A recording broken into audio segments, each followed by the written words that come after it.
For en stund siden så begynte jeg å tenke på mamma. Hun er jo sykt alene. Hver dag så står hun opp, og så går hun på jobb. Og så er hun alene mesteparten av dagen, og så går hun hjem, og så legger hun seg, og så sover hun alene. Ja. Det er ganske trist. Men når jeg begynte å tenke sånn, så tenkte jeg skal aldri bli sånn som mamma. Jeg skal aldri være alene.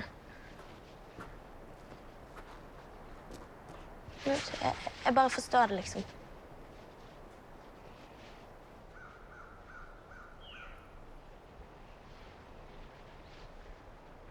Jeg er ensom.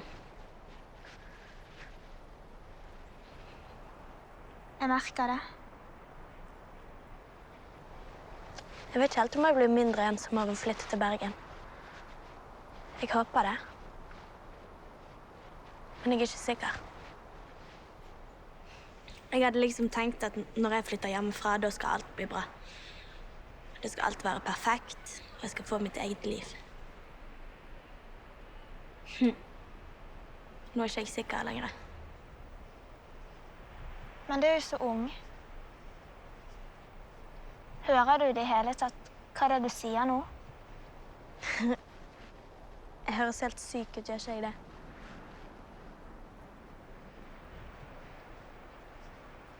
Jeg håper ikke at du tenker at fordi at jeg forteller deg dette, at du har ingenting i vente, fordi det har du, sant? Det skal bli bedre.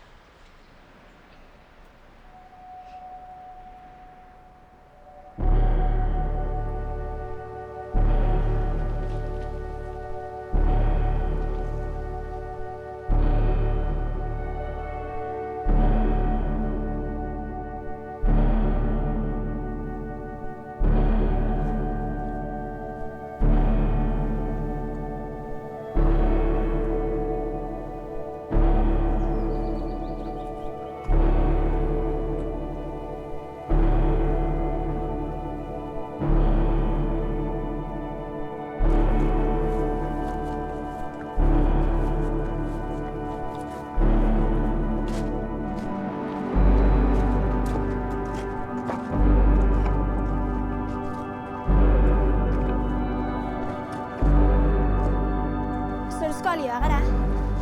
Ja. Virkelig? Ja, selvfølgelig. Hva er det du prøver å si? Jeg vet ikke. Jeg er så lei av å gjøre ting som ikke betyr noe.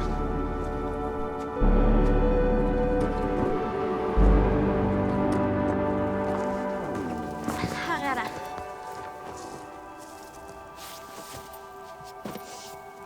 Så jeg skal bare komme meg ut i vannet, så skal du bare gjøre det. Men vær så snill, la meg få være med. Jeg har lyst til å se på. Tenk om du dør.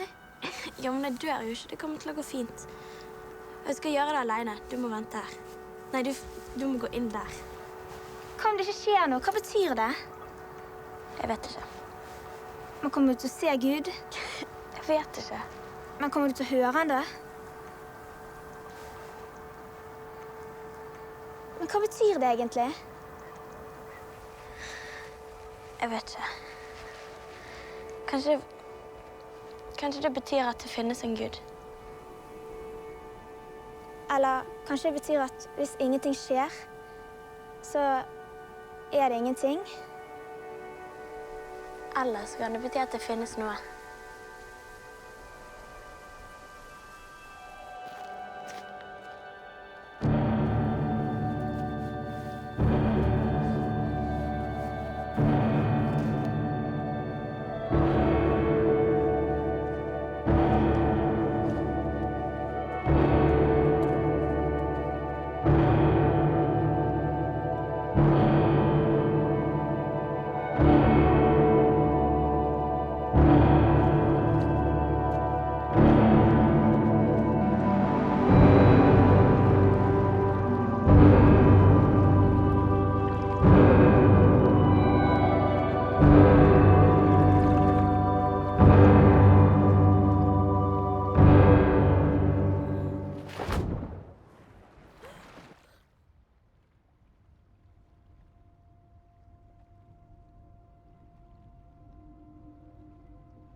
Ja, jeg håper jo at Embla blir overrasket.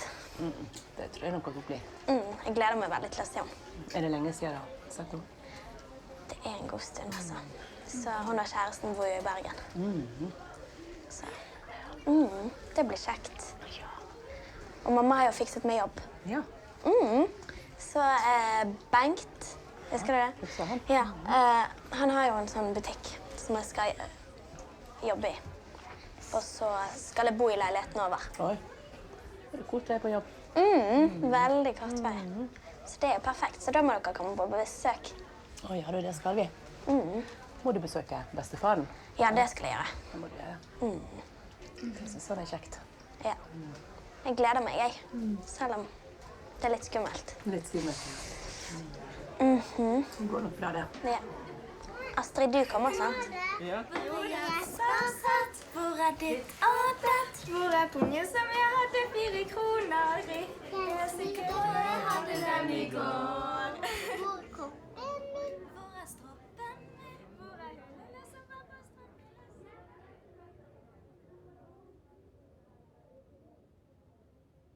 Ha det, Astrid.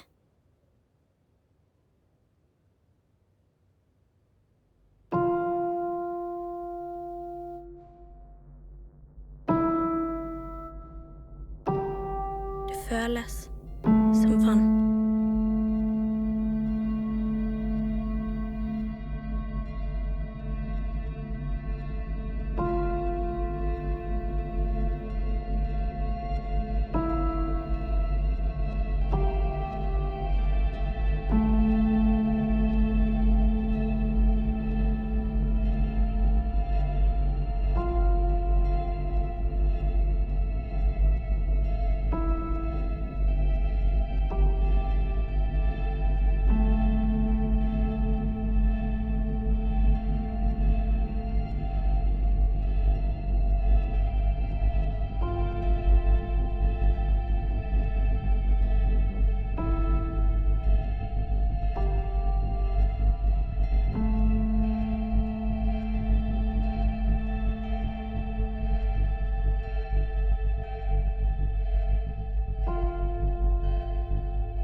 Kommer ikke til å slippe.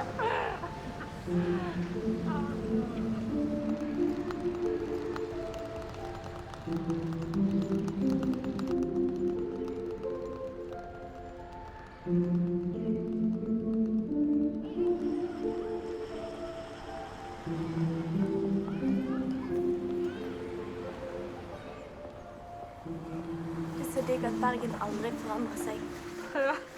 Herlig at det er det samme, alltid. Jeg vil at vi skal gjøre alt det vi pleier.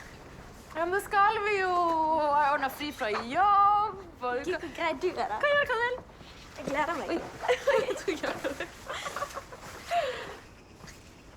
Når du var på besøk hos meg, så tenkte jeg at det var siste gangen jeg kom til å se deg. Jeg vet at det er skikkelig rart, men jeg tenkte liksom at jeg aldri kom til å se deg igjen. Føler du det noen gang sånn? Nei. Come on, det er jo liksom du som er den emosjonelle av oss. What? Det er liksom du som Liker å snakke om døden og livet og gjenfødelse. Katja og jeg snakker om gjenfødelse. Come on. Hun liker jo å snakke om sånn naturen og svømming og sånn. Vet du, du er så rar noen gang. Ja, men kom an, hvis det ikke var bra nok, så er det noe enda bedre å fortelle. Hæ? Det er bedre enn at vi er her i Bergen akkurat nå, og det er faktisk sol. Hva? Jeg skal flytte hit. Hæ? Jeg skal flytte hit. Jeg skal... Er du seriøs? Ja, selvfølgelig er jeg seriøs. Jeg skal begynne å jobbe i butikken til en venn av mamma og pappa. Jeg skal flytte inn i leiligheten hans. Jeg skal begynne å jobbe der om en uke. Så jeg flytter inn nå.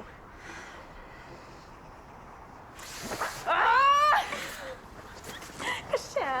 Sett deg ned. OK. Ok, jeg har en dårlig nyhet. Er du gravid eller noe? Nei, herregud. Jeg skal også flytte. Jeg og Jarle skal flytte til Stockholm. OK. Når bestemte dere det? Det er bare noen uker siden, kanskje. Du vet jo, foreldrene til Jarle bor jo i Stockholm. Du visste det? Ja. Og så har jeg og Jarle liksom lekt oss litt med den tanken, og så har vi forelsket oss helt i den tanken, og så har vi bare, vi har funnet leilighet, vi har liksom leid leiligheter, og nå er vi klart å dra. Vi skal dra. Vi skal flytte dit da.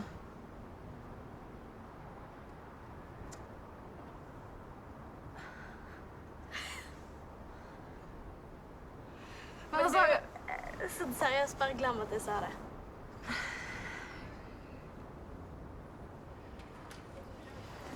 Hva var det du skulle si?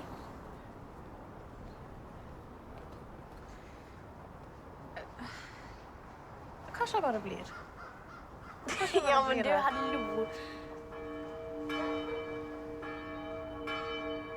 Du kan jo ikke bare bli på grunn av meg, sant? Sant?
Da trenger du iallfall mer armering.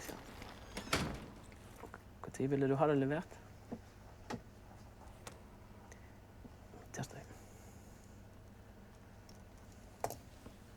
Ja, jeg må i hvert fall sjekke med sjåføren om det passer.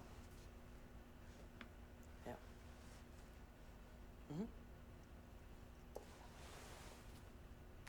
Ja. OK. Hei. Hei! Hei. Så du er Bengt. Ja, det er meg. Det var lenge siden. Ja. Kjekt å se deg. Det òg. Så fin butikk du har. Tusen takk. Liten, men. Så du har vokst inn sist. Wow. Du var liksom bare så liten. Så ja. Jeg skulle si tusen takk fra mamma, altså. Jo. Skikkelig snilt av deg å la meg få bo her og jobbe her. Bare mangler, altså. Vi kjente fra før, på å si så det. Ja. Ja. Du har akkurat den samme nesen som sist, ser jeg. Du er akkurat sånn, wow. Ja. Ja. Liten hopp. Du, jeg skal ikke oppholde deg. Du kan jo bare se om du finner rommet ditt, hvis du vil. OK. hvis du vil. Hvor er det? Da går du ut, og så forbi 3 garasjeporter, OK. rundt hjørnet, og så inn en dør, og så opp en trapp. OK. Ja, jeg tror det skal være åpent. Ja, jeg tror oppi her. Ja. En brun dør. OK, Ja, ja. det er bare en dør. Så. Bare rop hvis du trenger noe mer. Så jeg er her. Ja. Ja.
I certainly don't want to upset you with what I'm going to tell you.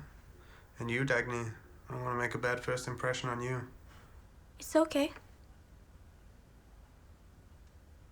What is Well? it? What? I figured I should tell you that recently I died. My heart, it stopped working. Oh, this is not funny, Brent. It's really a bad joke. It's not funny. Bad joke? Bad joke, you say? It isn't funny. Huh? You can't. You died? Well, they resuscitated me, which was good. Since I died, I haven't been able to sleep. How long has it been since you slept?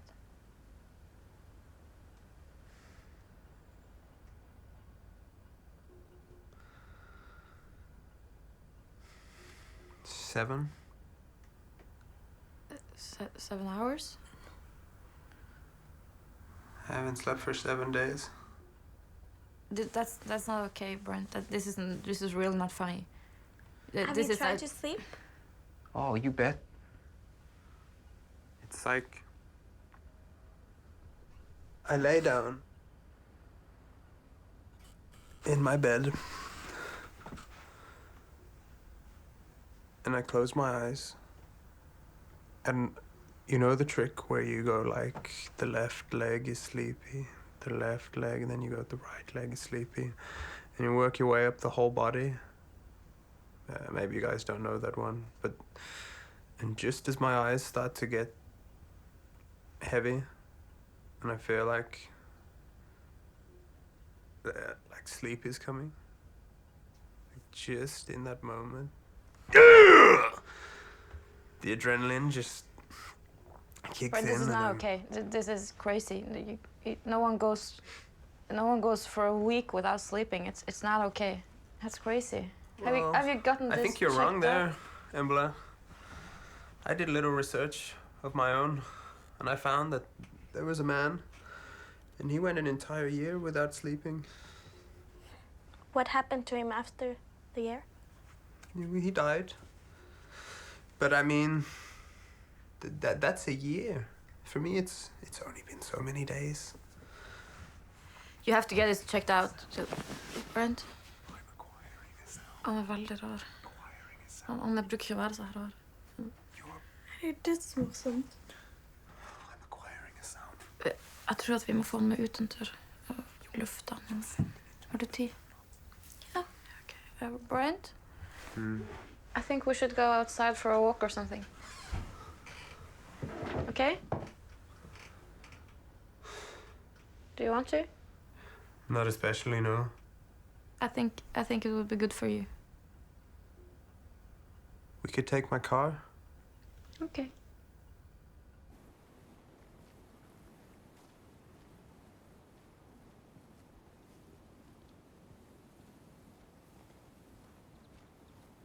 So where do you want to drive it? This here will be the spot. Here?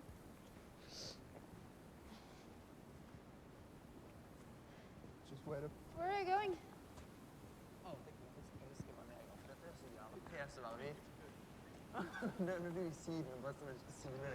Hi. Hey, fellas. Hey, man. What's up? Hey, hey. Hi. I hope you don't mind me speaking English to you guys. It's okay. Yeah? Yeah. Okay. Me and the ladies here, we're gonna be using the vehicle. A remote control car, like a toy car. That's lame, but yeah, I guess. Yeah? As long as it doesn't run over my feet. What? We can be boys. We can be boys. I- Yes, we can. I'm full of love. I'm fit to burst. What's wrong with you, dude? I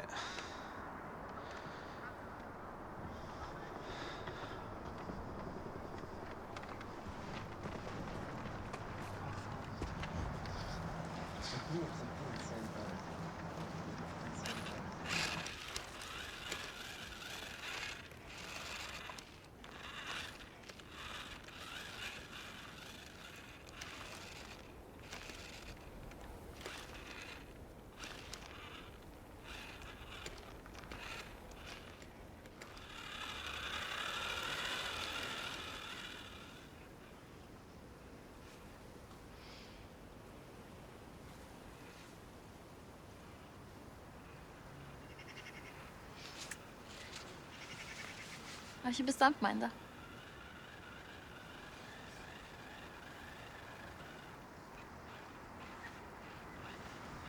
Jeg tenker enda på det.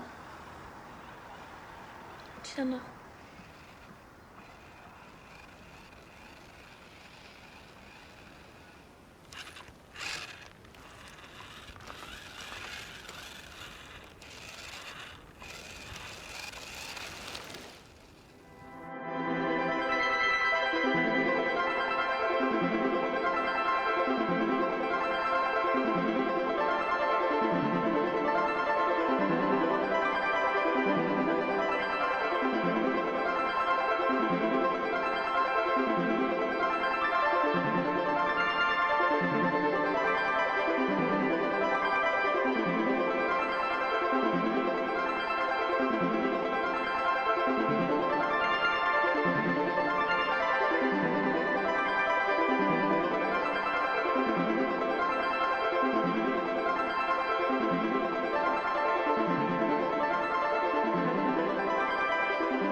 Hva kommer du til å gjøre?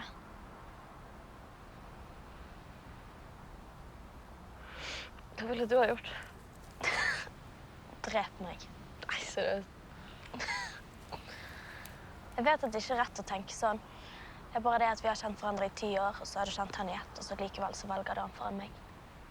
Nei, du vet jo hvordan det egentlig er. Jeg visste ikke at du skulle komme hjem. Jeg vet det. Det var noe inni meg som føler at du velger han foran meg. Det er ikke sant. Jeg vet det ikke sant.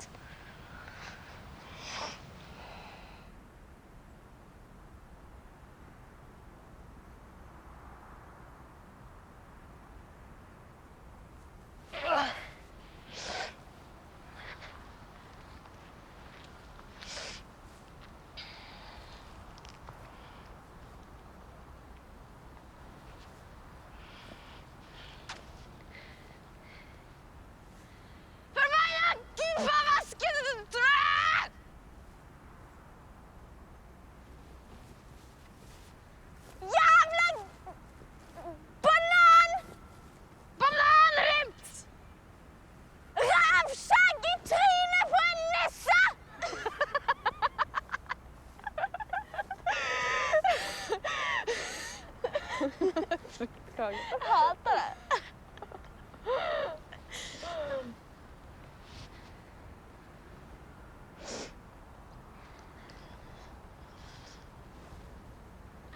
Jævla vaskemaskin! Vaskemaskin? Ja.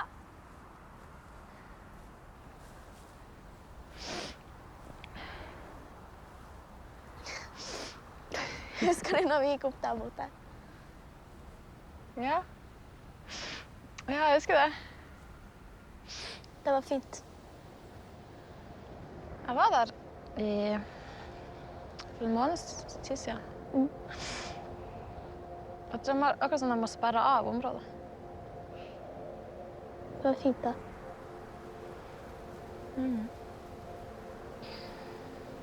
Men du? Hvordan kommer ting til å bli nå? Du må fortelle meg det, så det blir en overraskelse. Du kommer til å reise, sant? Ja. Ja, jeg må det. Det er greit. Du får lov. Å få lov?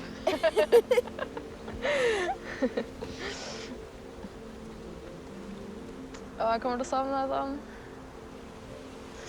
Og det er rart, for vi har jo vært borte fra hverandre lenge. Det. Men det er akkurat som at jeg ikke har savnet deg så mye som jeg kommer til å gjøre. Jeg kommer til å savne deg litt.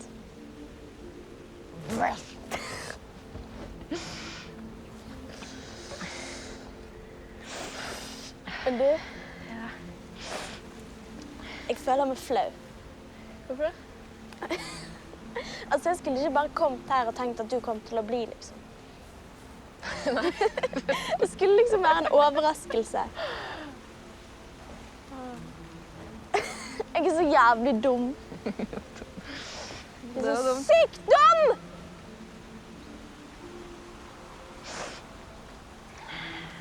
Men altså, det er ikke jeg som skal gjøre deg lykkelig her. Det er jo du selv. It ain't me, baby.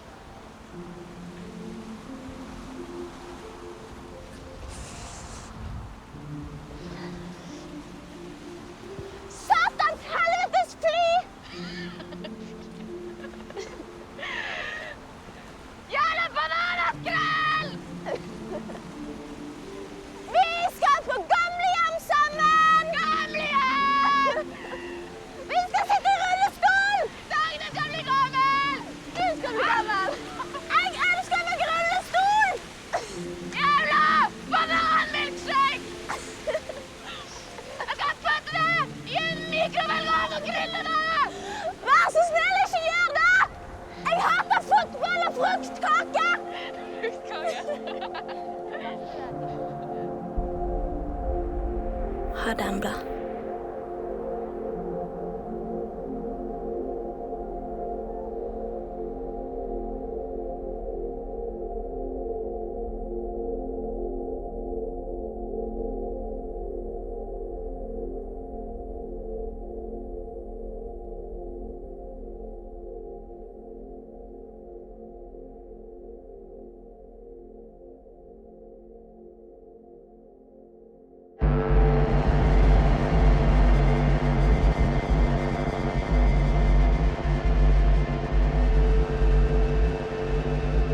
som vann.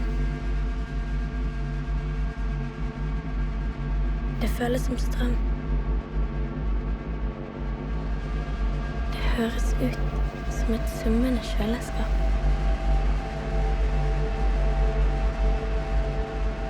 Hvor fort alt kan være over. Og når jeg forstår dette, blir alt klart. Et stort øyeblikk, hvor jeg tenker på alt som jeg har lagt til side.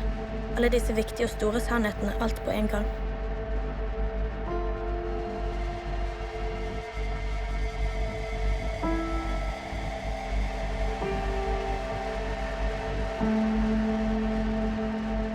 Jeg har aldri følt et sånt sterkt lys. Det føles som den høyeste, skarpeste lyd. Og så, helt uten forvarsel, blir det stille.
Du, Bengt?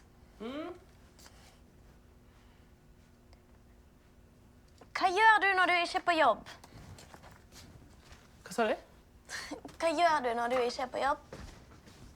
Ikke på jobb. Ja.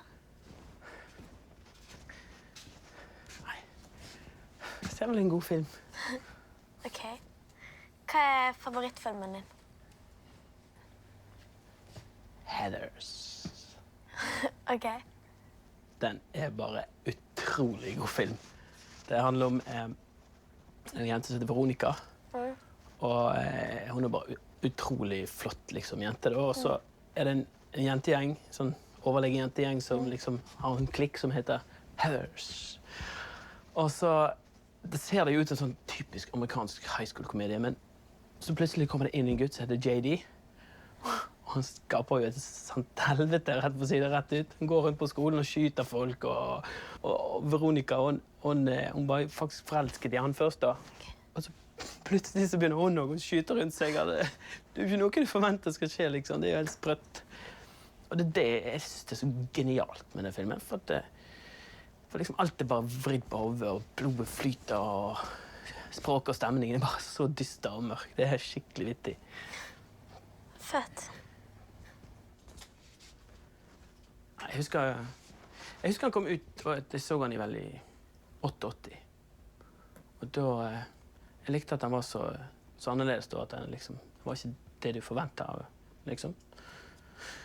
Så, ja, nei, vi forventet jo at det skulle være en sånn amerikansk high school-komedie, men han så mye mer, liksom. Kult, den må jeg se.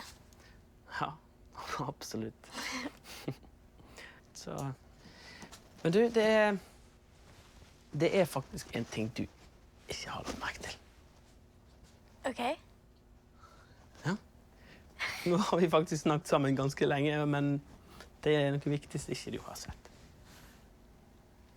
Det noe jeg har glemt å gjøre, eller? Nei? Nå må du hjelpe meg litt her. Bruke øya. Nå... Ja! Skjorten din, ja. Skjorten. Den var jo fin. Ja, den faktisk veldig fin. Dette bare litt kult. Da. Liksom, jeg synes det var på tide. Nå har jeg fått noen til å jobbe med meg, og liksom, nå vi liksom et team. Og det OK. Ja, det bra. Jeg har faktisk en overraskelse til deg. Lite øyeblikk.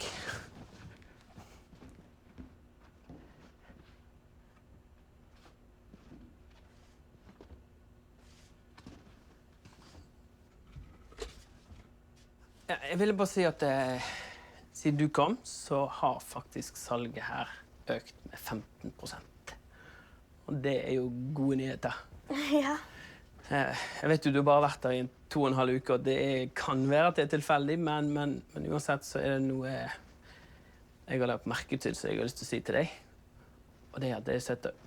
Altså, du utrolig viktig for denne bedriften og for dette teamet, og jeg setter stor pris på deg og fliden din og lojaliteten din og ditt harde arbeid og ikke minst din vennlige fremtoning, den Og så, som en anerkjennelse på omsetningen, den økte omsetningen, så har jeg lyst til å gi deg denne uniformen, skreddersydd. Wow! Til deg. Ja. Til meg? Ja, vær så god. Ja. Du Ser ut som han passer. Prøv den på. Det. Ja. Ja.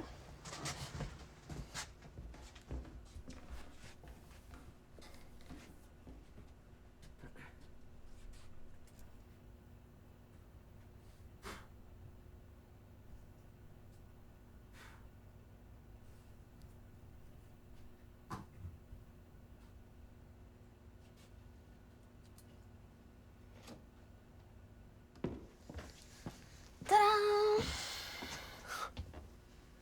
Wow.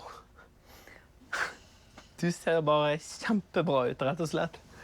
Jeg blir bare så glad å se deg at jeg har bare lyst til å klemme deg. Så... Men det passer jo seg ikke, selvfølgelig, så det kommer jeg ikke til å gjøre. Du, Bengt, jeg ville bare si tusen takk for skjorten, altså. Jo. Ja.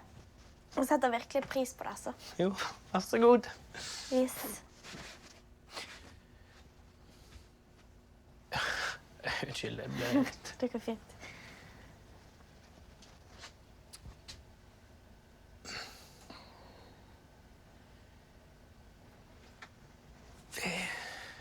Yes, men det vel kanskje på tide å stenge nå, eller?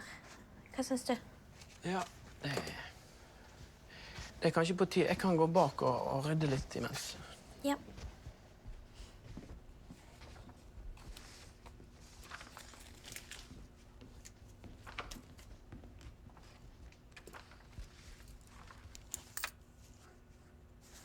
Yes, da stikker jeg, da. Ja, jeg går hjem, jeg jo. Ja, men da ses vi i morgen, da. Ja. Ha det bra. Ha det.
Hvordan kom jeg hit?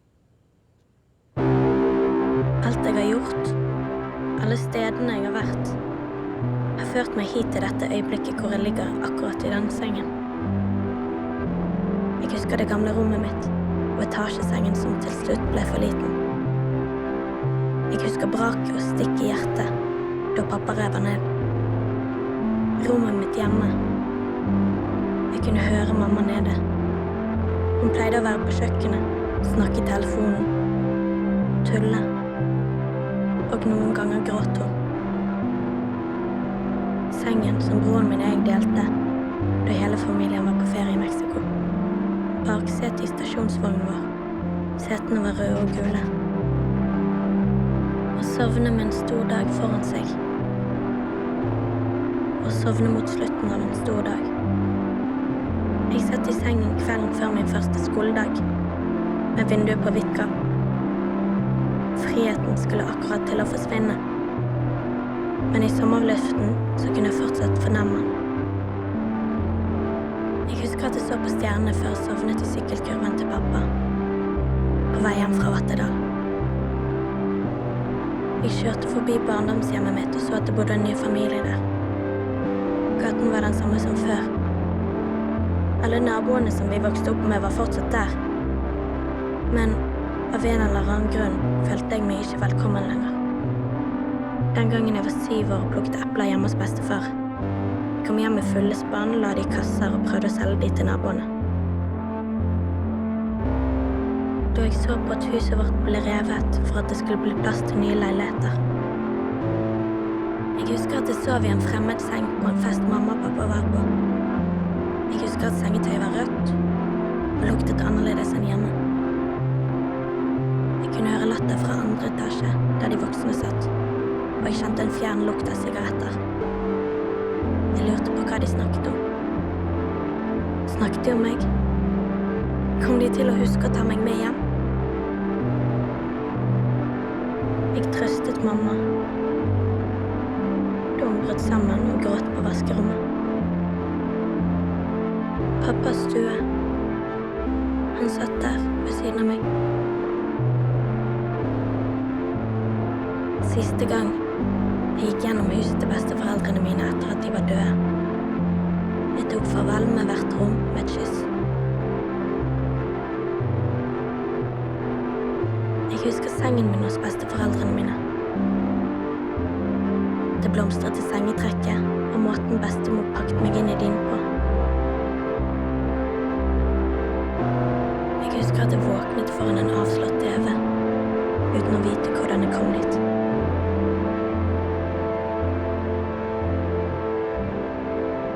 Den siste dagen i huset jeg vokste opp i.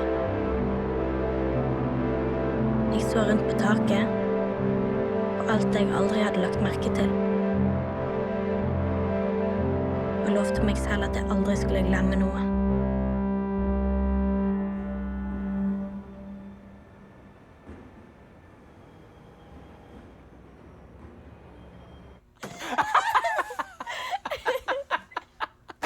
Fantastisk! Ok, jeg klarer ikke å toppe denne, ok? Du vinner, og jeg taper. Det gjør jeg alltid. Men du, kan du hente det der spannet med det slemmemiddel som kom inn? Ja. Det står på bakrommet. På siden av de 2 kassene. Fantastisk. Her. Hva er det nå? Nei. Det der er jo for behandling av gulv. Skjønner du? Ja, unnskyld da. Du fikk det i hvert fall nesten til. Det stod i hvert fall rett for siden av. Det kan skje den beste. Det kan skje den beste. Ja, jeg kan vel aldri bli den beste. Har du hørt de 2 uttrykkene? Det kan skje den beste, og jeg kan aldri bli den beste. Det er liksom meg og deg, liksom.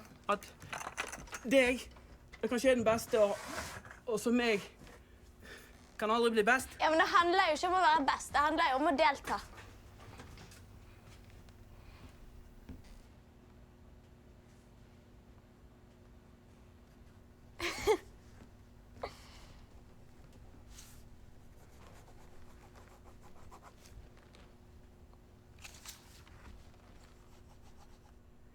Jeg hadde en drøm i natt. OK. Ja. Hva drømte du? Nei, det var litt morsomt, da. Altså, jeg tror jeg har vunnet et sånt billøp, og så var jeg liksom med mållinjen der, og så hadde jeg vunnet alle disse pokalene. Du vet sånne drømmer når du bare våkner opp og skjønner at alt er liksom vekke. Ja.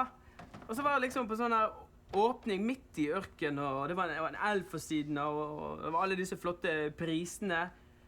Du vet sånne ting som du kan vinne i sånne gameshow, sånne priser. Alt var liksom der. Sånne her bamsekaniner og sånn. Ja, ja.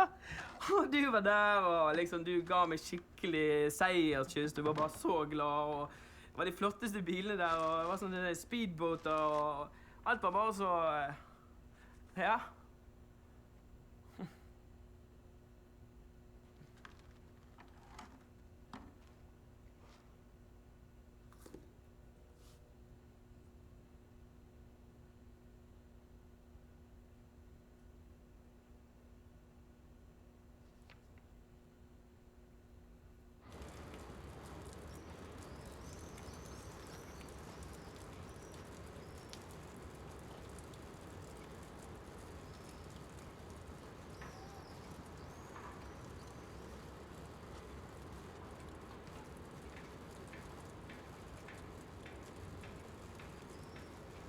Men hvis du er litt usikker eller vil tenke på det, så kan jeg bare sette den her, og så kan du komme tilbake senere. Ja?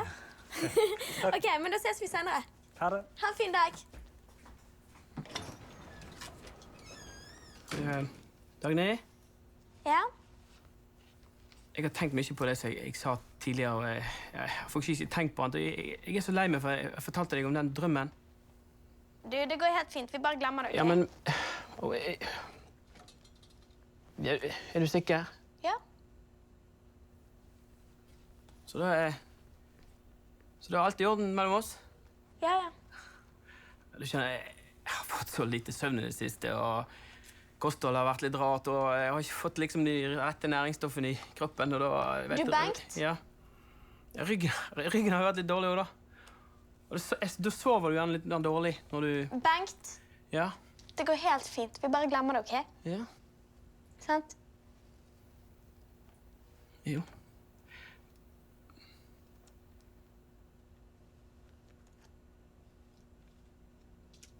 Det har blitt litt finere her. Jeg har hengt opp litt bilder og sånn, og... Ja, det har blitt ganske koselig, egentlig. Det eneste er at det er litt kaldt.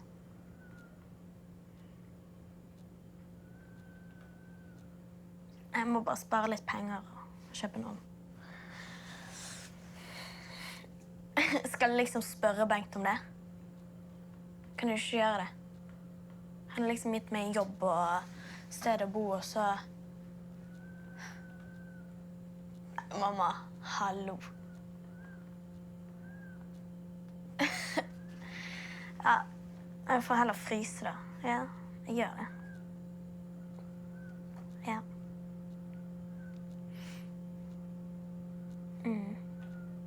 Nei, altså, han er jo grei, han.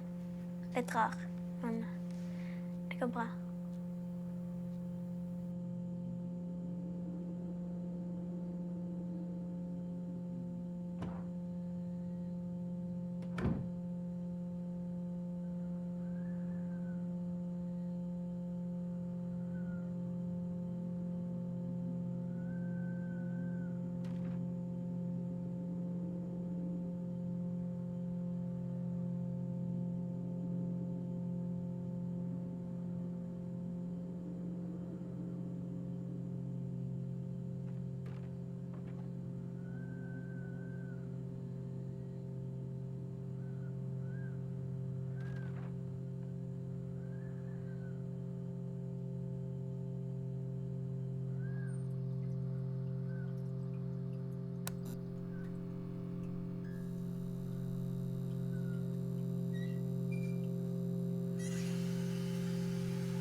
Hei, Dagny. Hei. Har du låst? Ja. Du, jeg er nødt til å hente noen varer i kveld, og jeg hadde lurt på om du kunne bare gi meg en liten hjelpende hånd. Det hadde vært skikkelig ok hvis du hadde gjort det. Det går ikke så lang tid. Altså, jeg burde egentlig få noe å spise, så jeg er sykt sulten. Jeg har mat i bilen fra tidligere i dag, så ikke jeg har spist. Så det går veldig fort. Kom igjen. Bli med på en tur, da. Please. Ja, ok da, men da må jeg få lov til å åpne senere i morgen. Nei. Jo. Ok.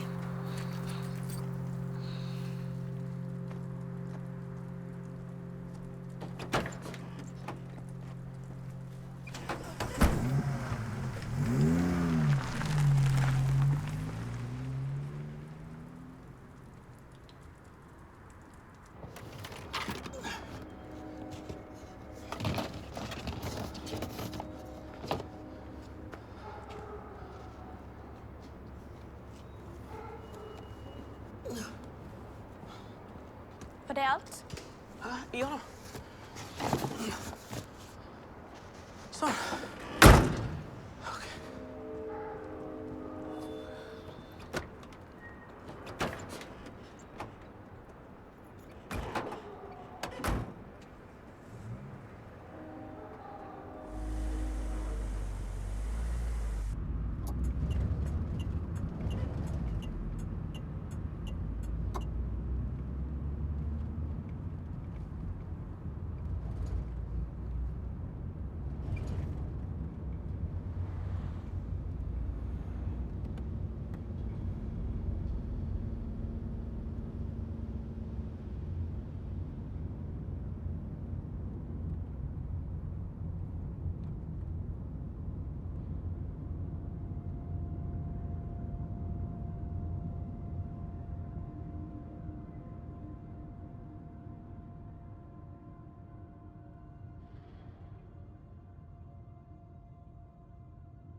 Det er noe jeg må fortelle deg.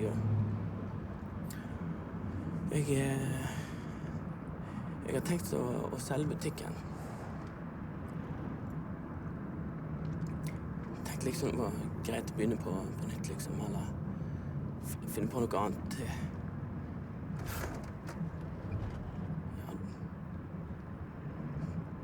Jeg vet ikke hva du sier, det får jo litt følger for deg, så... Men jeg har jo ikke bestemt meg hva jeg vil gjøre, eller hva jeg ikke ennå, liksom, så... Jeg vet liksom ikke hva du sier.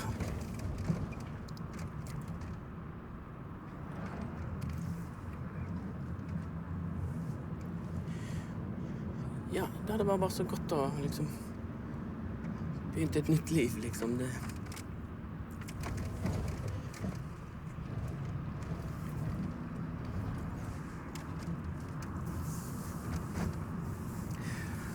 Vet du hva, det er ikke... Det er egentlig ikke det jeg prøver å si, ok? Jeg bare prøver å si at jeg er så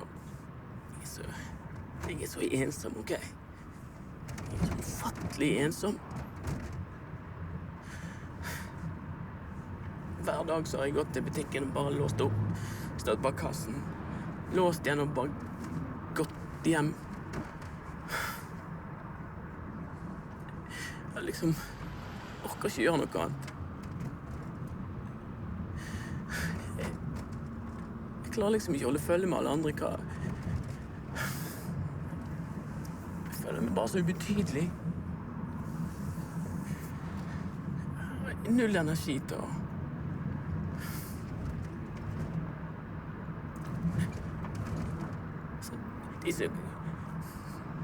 De jeg ser hver dag er jo bare kunder som kommer inn med det. Ja. de trenger jo ikke å... De kommer ikke inn der bare for å møte meg, sant? De kommer jo inn... De kunne like gått en annen plass, hvis du skjønner hva jeg mener.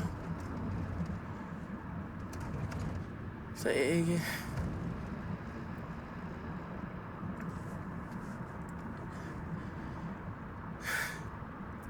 føler ikke... Jeg føler ikke at jeg er verdt noe av det. Jeg føler jeg har liksom ingenting. Jeg har liksom aldri hatt noe.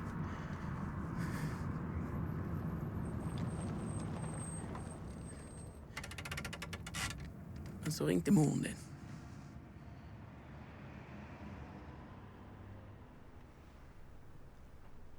Hun sa...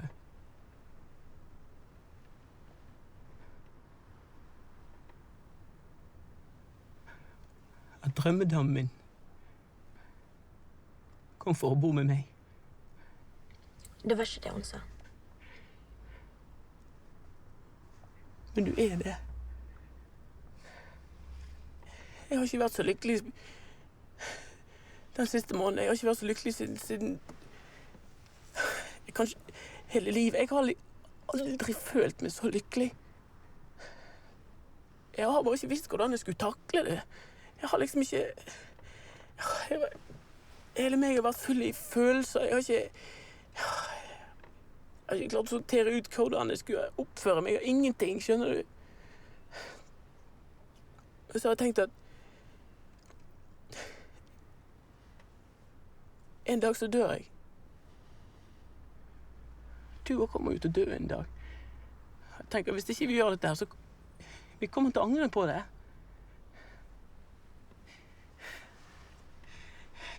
Jeg har bare lyst til å ta tak i hodet ditt og riste det, sånn. Og fortelle deg at jeg kan gi deg alt du bare noensinne har ønsket deg. Ja, men hvis du bare lot meg få lov, så skal jeg gjøre deg til den lykkeligste i hele verden, skjønner du? Jeg hadde blitt kjempeglad hvis du sluttet å snakke nå, Bengt.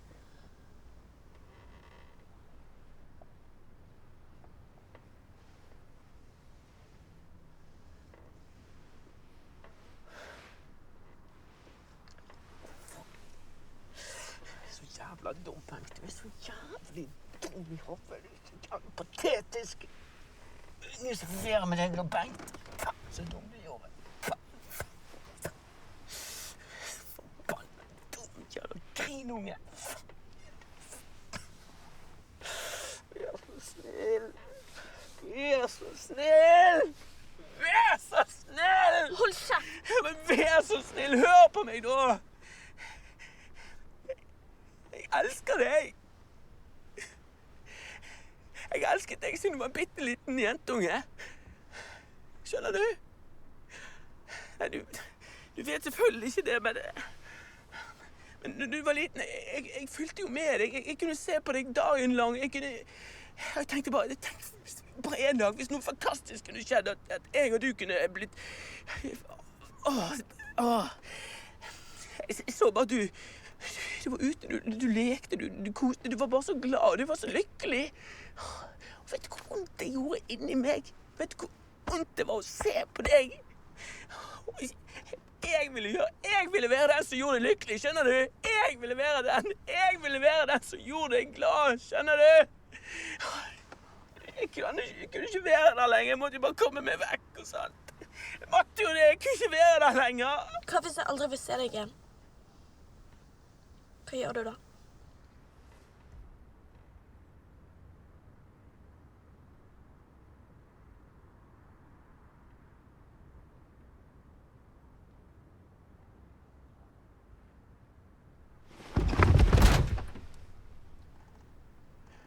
Unnskyld. Unnskyld, jeg...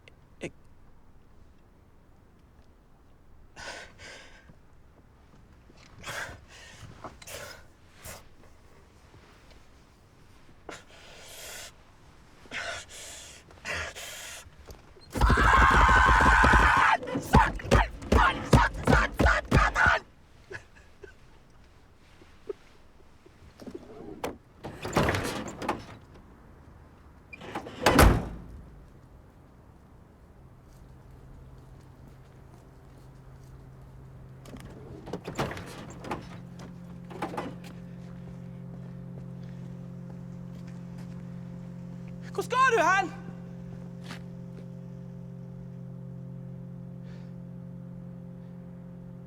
Jeg vet jo hvor du skal.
Ha det, Bengt.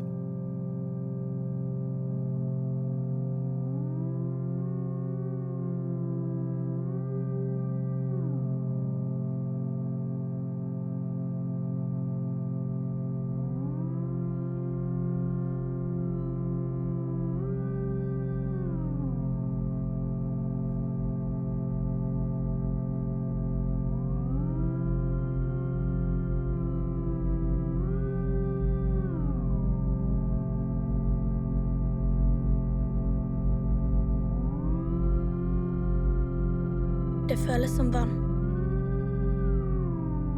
Det føles som strøm. Det høres ut som et summende kjøleskap.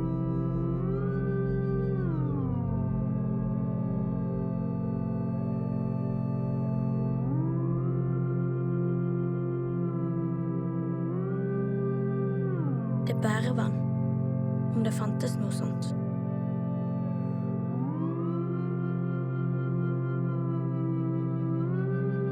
Vann som er smidig og formbart i hånden.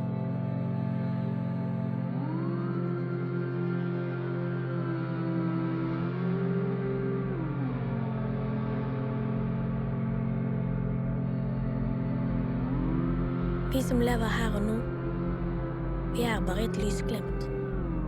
Og i den korte tiden er det en vesentlig mindre målenhet, nemlig øyeblikket her og nå.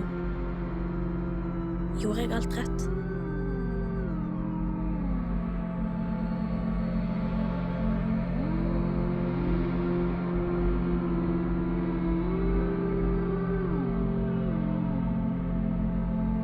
Det føles som glede. Det føles som å huske kjente ansikter og ord.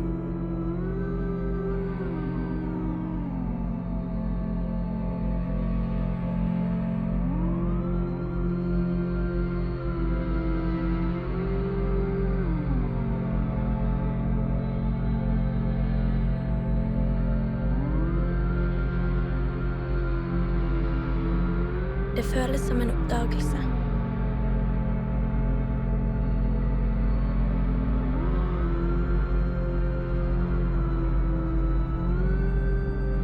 Oppdagelsen av at sjelen, akkurat som silke, ikke henger fast i noen ting.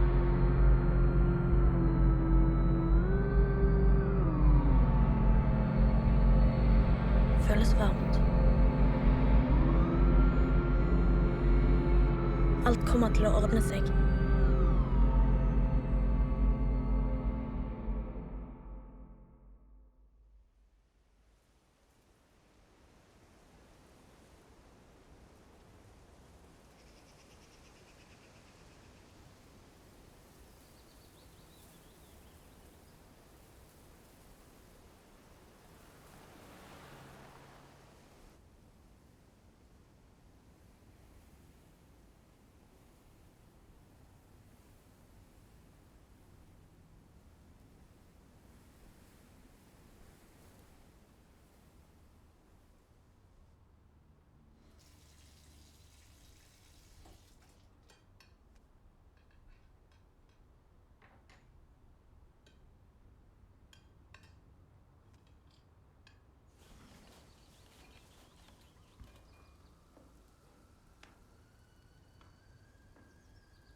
Nei, men god morgen.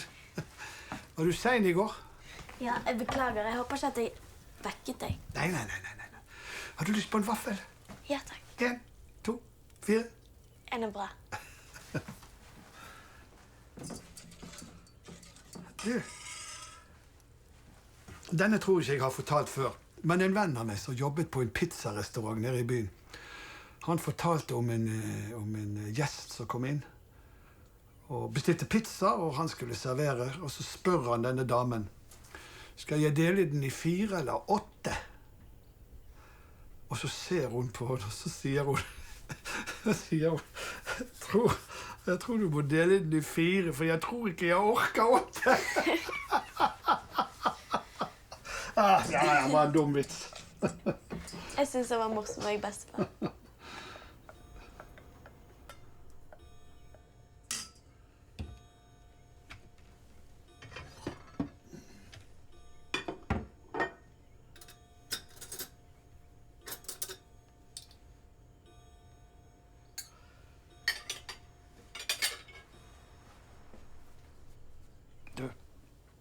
Når jeg har behov for å være for meg selv, så går jeg tur.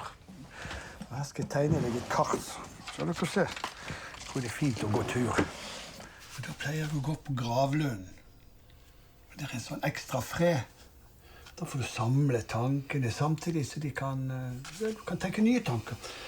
Så her skal jeg vise hvor jeg går opp med Haukeland sykehus. Har du her hovedblokken, sant?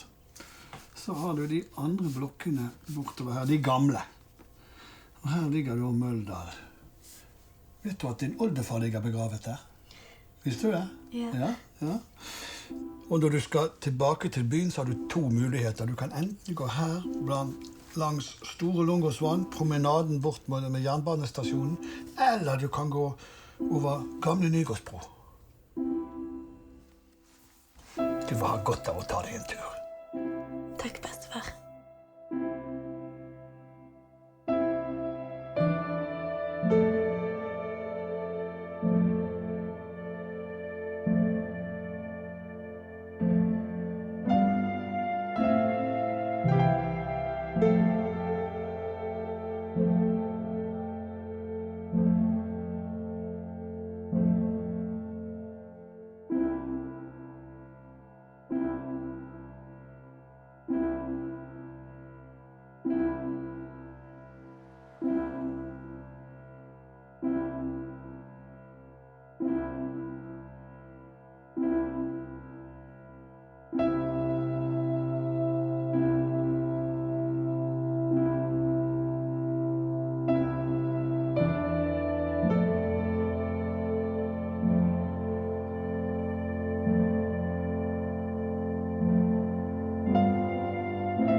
Hei!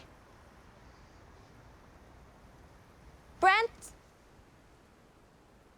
Hey. Dagny. Yeah, nice to see you. I was setting up a party in here. It's for a friend, and I wasn't really that interested in putting on a party, but well, it's an obligation, and I felt that I should go. I can't hear you. Oh, okay. I'm putting on a party in here, and it's dull, it's boring, it's a flat scene. Maybe you could could come in and just... Maybe you could come in and help. I can't hear you. What are you saying? Hey, Dagny! I'm preparing for a party in here tonight. It's for a friend. Maybe you'd like to come in and help me set everything up, maybe? Yes. Yeah? Yes, please. Come on in. Yeah, just go around. That'll do it. The main thing that you should think about is that if this tower were to explode, I think it would impact our lives in a negative way. If you can picture that. I actually have a video I can show you.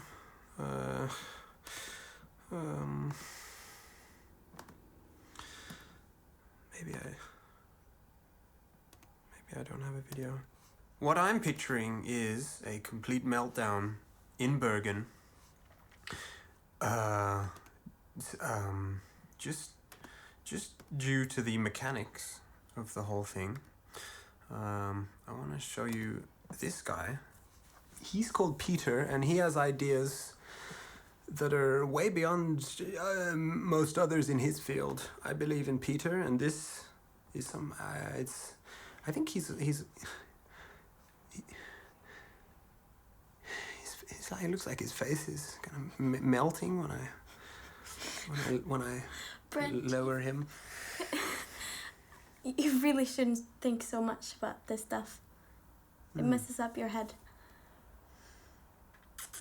Right?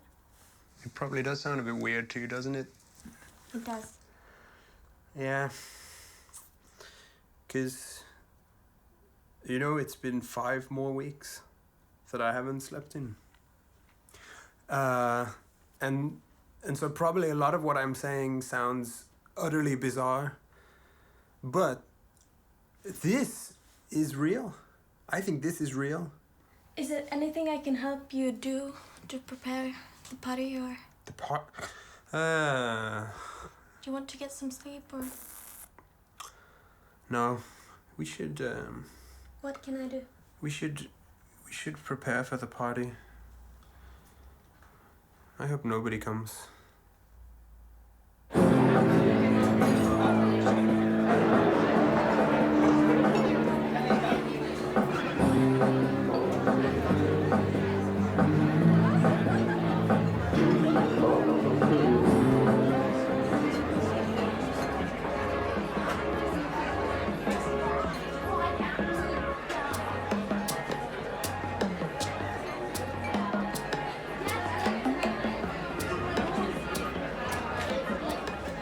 Are you okay? I'm a sleepy young man in many ways. Very sleepy boy. Maybe you're sleeping right now. Maybe I'm sleeping right now.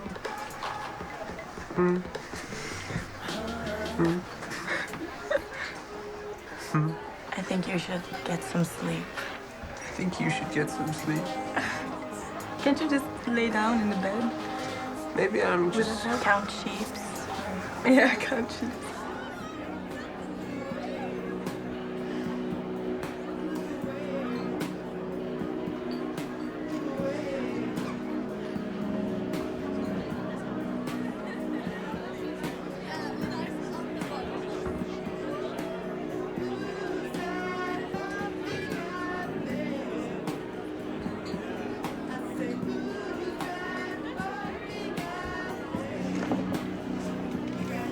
Hey, man. You all right? Maybe you should sit down.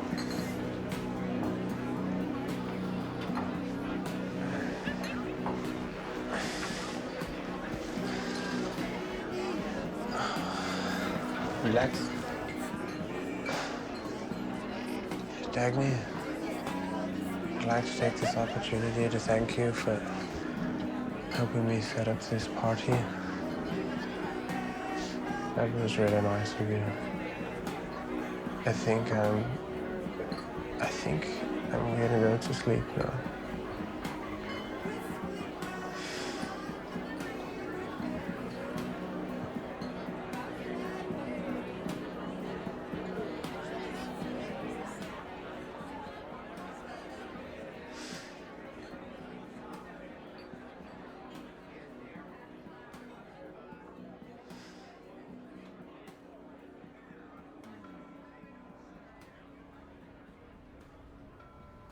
I morgen.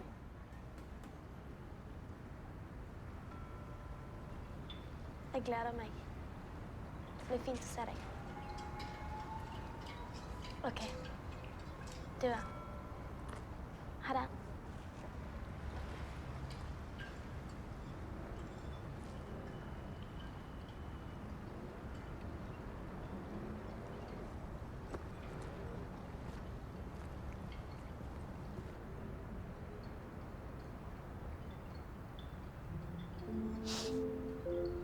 You all right? Yeah, and you? Yeah. Embla just called. Who's that? My best friend. Yeah? She's coming tomorrow. Oh, that's cool. She lives in Stockholm. No way. So she's coming to visit. So you're gonna go meet her or something? Yeah. I don't want to sleep. Yeah? I'm down with that. What else can you say? Oh, you put me on the spot now. I know. Jag heter Andrew. Jag heter Andrew. Yeah. I know it's rubbish now. Okay.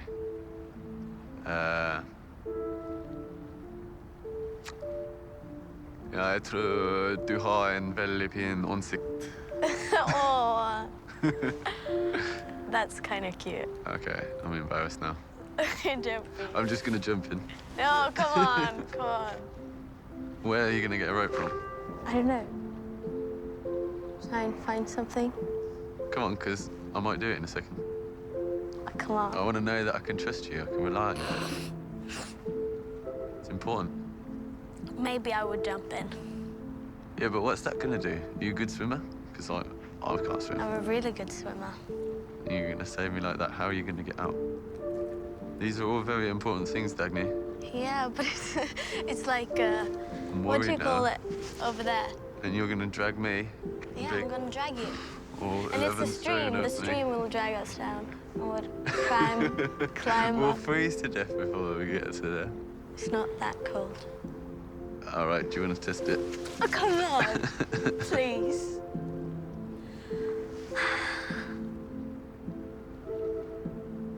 You see that building over there? Yeah.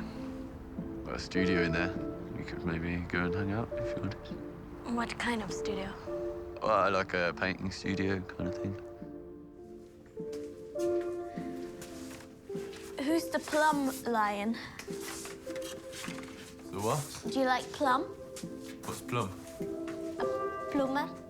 It says plum, and it says plum lion in Norwegian. Plummeløve. Oh, I don't know who wrote that. Small crack. Yeah. Rakekrakk. It's like just...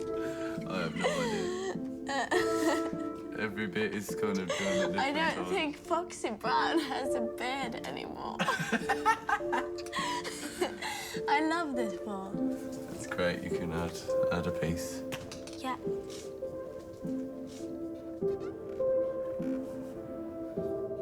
Very neat handwriting. Very. But it's behind. Yeah, it's Latin, so. Oh, Latin? Yeah, I it's thought you were really about like to say cliche. Norwegian. No.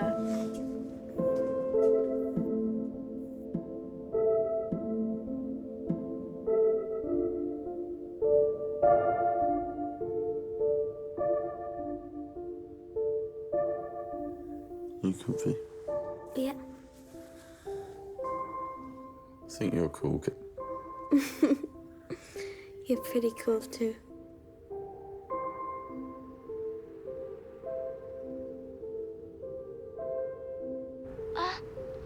Stjerneskudd. Did you see it? Okay, make a wish.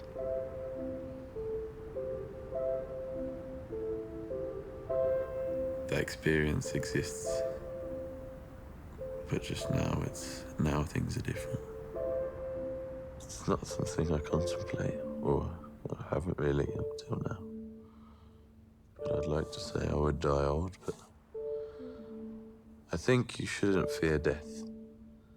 I think that's not what life is about.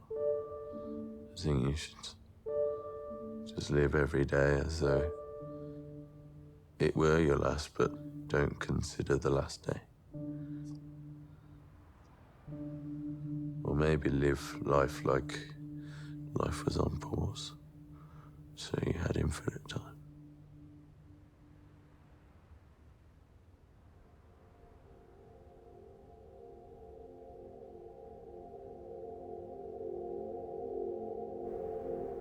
I guess it's possible to be alone without being lonely.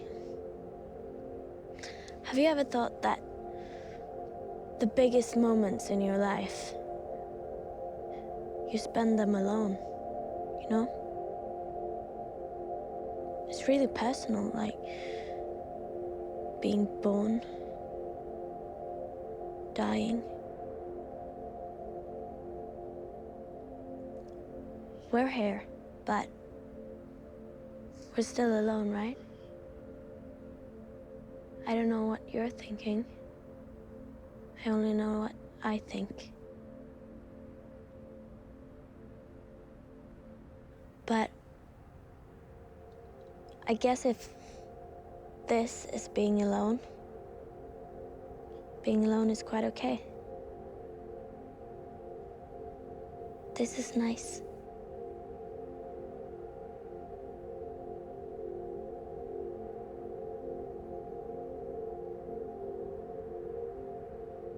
I wish this could last. Maybe we'll be together forever. I'd be okay with that. Maybe not. Maybe I'll never see you again. Who knows? Who knows?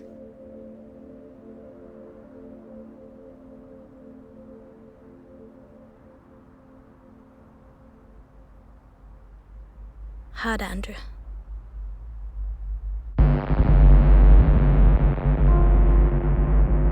Det føles som vann. Det føles som strøm. Det høres ut som et summende kjøleskap. En del av hjernen min forteller meg at det ikke er behagelig, og at jeg må kjempe mot det. Så jeg slåss mot det. Etter at jeg har slåss mot vannet, forstår jeg at jeg ikke kan gjøre noe, og at det ikke kommer til å stoppe. Så jeg aksepterer det. Og fordi at jeg har sagt til hjernen min at det er i orden, så blir vannet til noe fint. Det omfavner meg, og jeg er hjemme. Jeg går ned i dypet, tilbake til livmoren.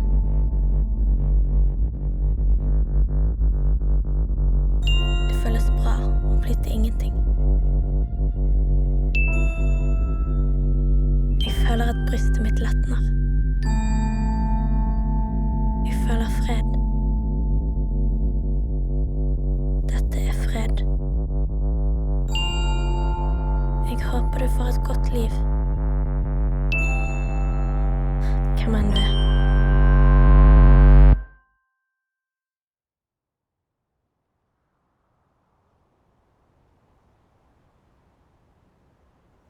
Hei, bestefar. God morgen. Så tidlig oppe du er da. Ja, når du kommer opp i min alder, så trenger du ikke så mye søvn. Blir du en stund? Jeg skal ut på flyplassen en tur. Jeg må hente Embla. Hun kommer 8:00. Men jeg har vel litt tid. Du kan låne min bil. Det vil jeg gjerne. Godt. Så ble det altså en sen kveld på byen igjen. Ja, men det er riktig. Det er ungdommen skal være sent ute. Altså, til bestemor og jeg, vi måtte gå ned helt til solen gikk opp. Du hører folk si at de holdt på til morgengris, overdriver de vel kanskje litt. Men jeg skal love deg at vi var ute, og vi danset til solen gikk opp. Danset du? Men bestemor var best. Hun var virkelig god. Men jeg har egentlig aldri hatt noe god dansefot, men lot meg ikke stoppe av det. Det skulle jeg gjerne sett. Hvorfor sluttet du? Ja, kanskje jeg mistet selvtilliten. Nei, du vet. Å danse, det var mote, det var moderne. Og mote, de skifter, ikke sant? Så plutselig så fant vi noe annet å drive kveldene med. Men det var alltid bestemor som tok initiativet. Vet du, jeg var mest med fordi at jeg visste at hun likte det. Du er en god mann, bestefar. Du vet, jeg elsket henne. Så du var altså på dans? Nei. Jeg var i bursdag til en jeg akkurat har blitt kjent med, men det var fint å være med en ny venn jeg har født. Han heter Andrew. Så vi snakket om alt. Vi vet jo ikke alt, men det var i hvert fall fint å ha noen å snakke med. Du får aldri svar på alt. Jeg har sett mye fra innsiden, men likevel sitter jeg igjen med 1000 spørsmål. Hva slags spørsmål? Ja. Nei, vi trenger ikke gå inn på det hvis du... Nei, det går bra, det går bra. Et spørsmål har jeg for eksempel å gjøre nok for å hedre hennes minne. Kanskje jeg skulle legge ut på en lang reise. Men så spør jeg meg selv, men hvorfor skulle jeg det? Har det noen hensikt? Kanskje det ikke har noe betydning, men ja. Det er litt tullete, men det er sånne spørsmål det stiller meg. Umulige spørsmål. Tror du det hjelper å stille sånne spørsmål? Det er også et stort spørsmål. Men jeg vet at det er viktig å gjøre alt du kan. Det er du som må ta ansvar for det du har fått. Du kan aldri la andre mennesker komme inn og ta ansvar, for de forsvinner snart ut av livet ditt. Det er deg det kommer an på. Handler spørsmålene ofte om bestemor? Eller handler de om deg?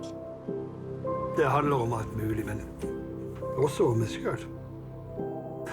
Jeg har akseptert at tingene er blitt som de er blitt, at jeg er blitt den jeg er blitt. Og det er noen som spør om ikke jeg skal reise videre, men du forstår ikke det helt. Videre til hvor? Hvor er det de vil at jeg skal? Jeg tror de har misforstått. Men jeg kan ikke skru av fortiden. Hun ville aldri gjort det. Men igjen, jeg har ingen planer om å glemme fortiden. Men minner er flyktige, og spesielt for en sånn som meg. Det går lenger og lenger tid mellom hver gang jeg tenker på henne. Men det samme hun gikk bort, så tenkte jeg på henne hele tiden. Hver eneste time. Så ble det hver dag. Så ble det en gang i uken. Men ettersom tiden går, så er det jo naturlig å glemme, men så føler du plutselig at du er i samme rom som de. Og du ser biter av de i venner og familie. Hos folk du ikke kjenner til og med. Så på den måten er de fortsatt til stede. De kikker innom, liksom. Faktene deres kan dukke opp på steder du minst venter det. Og du får igjen den følelsen av å være nær dem. Altså, du husker det på en måte i et lite øyeblikk. Men det er en stor trøst. Kunne bestemor snakke helt på slutten? Å ja, absolutt. Og det var jeg veldig takknemlig for. Du vet, hun forsvant ikke sånn uten at jeg fikk sagt adjø. Jeg fikk sagt adjø. Jeg var veldig glad for at hun forstod alt jeg sa. Det er ikke mange mennesker som får lov til det. Og jeg husker at jeg sa takk, takk, takk. Igjen og igjen. Jeg spurte henne hvordan det gikk, og så svarte hun dårlig. Og neste dag så spurte jeg hvordan det gikk, og så svarte hun dårlig. Så en dag så sa hun, hvorfor spør du meg om hvordan jeg har det, når du vet at jeg svarer dårlig? Jeg tror at jeg bare håpet at hun skulle si at hun hadde det bedre. Jeg hadde jo aldri opplevd noe sånt, jeg visste ikke hva jeg skulle si. Jeg ville bare at hun ikke skulle ha det vondt. Dagen etter spurte jeg igjen hvordan hun hadde det, for uttrykket i øynene var forandret. Da trakk hun pusten, og så sa hun, det føles som vann. Det føles som strøm.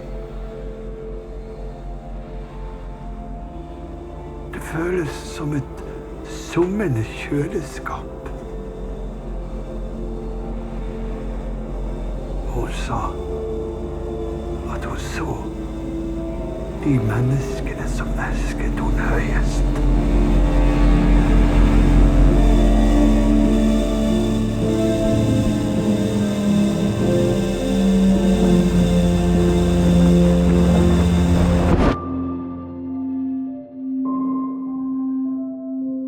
Ha det, bestefar.